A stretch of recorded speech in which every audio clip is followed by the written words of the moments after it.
को पास भी शिकायत किया हूँ, जिसकी जांच आज तक के नहीं हुआ है। जांच भी गलत है। अपने लेटर पैड में भी लिख के दिया, सत्यापित प्रति भी दी है कि बीस से मैं जमीन खरीदा हूँ। वो जमीन को मैं खरीदने वाला था, उनको छेदीलाल जांगड़े पटवारी खरीदने वाला था। पूरा हेर फेर दस्तावेज करके पूरा आज बिक्री भी करा दिया फर्जी। मैंने सूचना का अधिकार लगाया था इसी संबंध में। सूचना के अधिकार में रोज नया नया दस्तावेज मिल रहा है।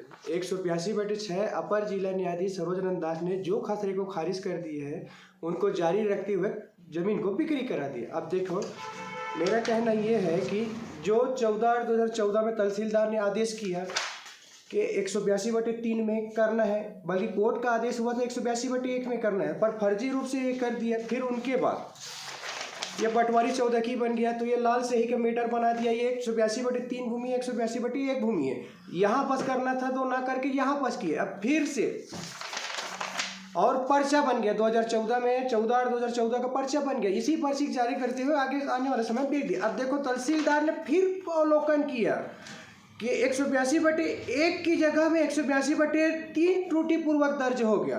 तो अब ये 2014 का पर्चा खारिज हो गया, मतलब सारा प्रकरण खारिज हो गया। फिर से नामांतरण आदेश हो गया। उनको जारी रखते हुए, उनको विवाद को बढ़ाते हुए फिर कोर्ट में गया 22/12/2015 में अपर जिला न्यायाधीश कोर्ट। वहाँ गया 182/1, 182/2, 182/3, 182/4, 182/5।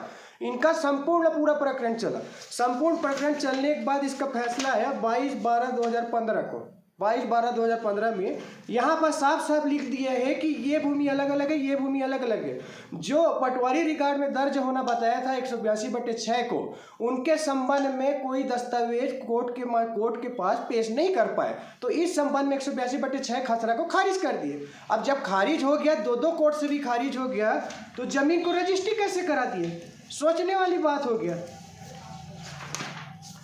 फिर उनके बाद हमारा कोर्ट के आदेश होने के बाद अपर जिला न्यायाधीश ने तहसीलदार को ज्ञापन दिया है। ज्ञापन किया तो इसमें लिखा है कि अतः राजस्व निरीक्षक, उप निरीक्षक एवं संबंधित पटवारी को 22/1/2019 को रिकॉर्ड लेके पेश होने के लिए बोला गया था। तो 22/1/2019 को रिकॉर्ड लेके पेश होके गए थे, तब जाके हमारा नियम पूर्वक से पर्चा बना।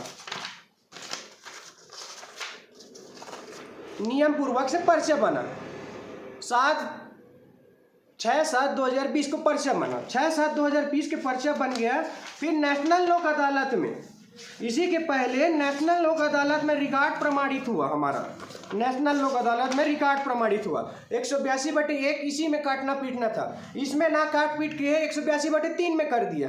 अब देखो यहाँ पर बाल मुकुंद सोनी का 182/1 770 हेक्टेयर दिखा रहा है, ये है। अब सोचने वाली बात ये हो गया है कि वही खारिज पर्चे को, जब रजिस्ट्री खारिज पर्चे को, जो तहसीलदार ने भी खारिज कर दिया है और अपर जिला न्यायाधीश ने भी खारिज कर दिया है, वही पर्चे को 14/8/2014 का पर्चा को, और 18/8/2021 में रजिस्ट्री करा दिया। ये 18/8/2021 में रजिस्ट्री करा दिया डेट टाइम के। तो ये कैसे जिंदा हुआ खसरा? अपर जिला न्यायाधीश के ऊपर हाई कोर्ट का फैसला लगेगा। दो न्यायाधीश खारिज कर दिया, तहसीलदार भी खारिज कर दिया, अपर जिला भी न्यायाधीश खारिज कर दिया।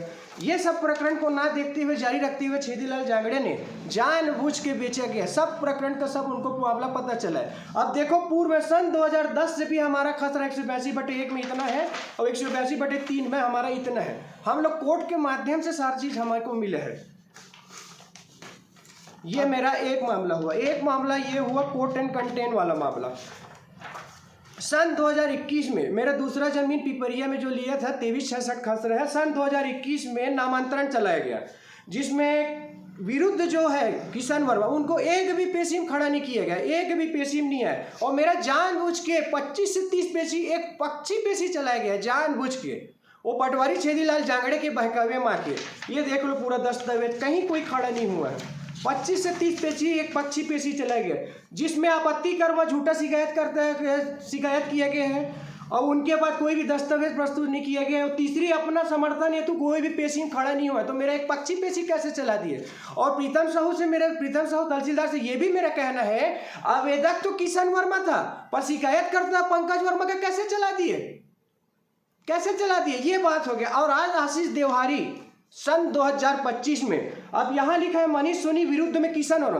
किशन वर्मा का कहीं दस्तखत नहीं है, ओरिजिनल दस्तावेज निकाला हूँ, किशन वर्मा का कहीं दस्तखत नहीं है। आज भी 2025 में सेम प्रक्रिया 25 से 26 पेशी मेरा चला दिया गया है, और बल्कि लिखित में एप्लीकेशन दियो सिर्फ मेरे नामांतरण रिकॉर्ड दूसरी करना है की यहाँ तो नामांतरण दूसरा प्रकरण चालू हो गया।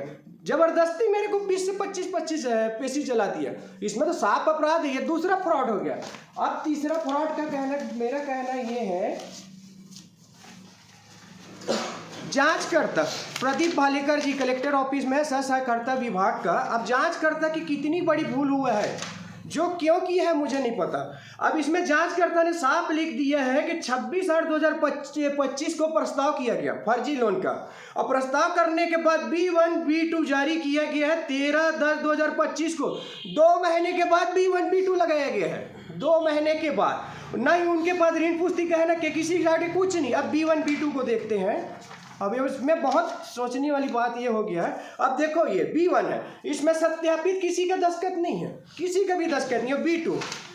B2 में भी किसी का दस्तखत नहीं है, पहले से बंधक वाला B2 है। जो डेट भी देखो ये 13 अक्टूबर 2025 का लोन देने के बाद ये B2 लगाया गया है। ये सब के सब फर्जी काम किए हैं, सब के सब फर्जी। ये देखो पर्चा, ये पर्चा कहाँ से आया मेरे को नहीं पता, ये पर्चे से मेरा कोई ताल्लुकात भी नहीं है, न पर्चे में किसी का दस्तखत नहीं। खुद का सत्यापित पहले करना पड़ता है। अब आधार कार्ड देखने वाली बात है, खुद का आधार कार्ड जो लोन निकाला उनका आधार कार्ड नहीं है, और देखो उनका वाइफ का जो आधार कार्ड है नॉमिनी है उसमें दस्तखत है, और इसमें आधार कार्ड में दस्तखत नहीं है। तो देवकरण वर्मा ने बिना डॉक्यूमेंट के दिए पारिवारिक रिश्तेदार के कारण, और मेरा नामांतरण ना हो, और ये सिर्फ छेदीलाल जांगड़े की ही दबाव के कारण हो रहा है। तो अभी तक क्या कार्रवाई की है? अभी तक से कुछ कार्रवाई नहीं, कानून में फंसाते ऊपर फंसाते जा रहे हैं।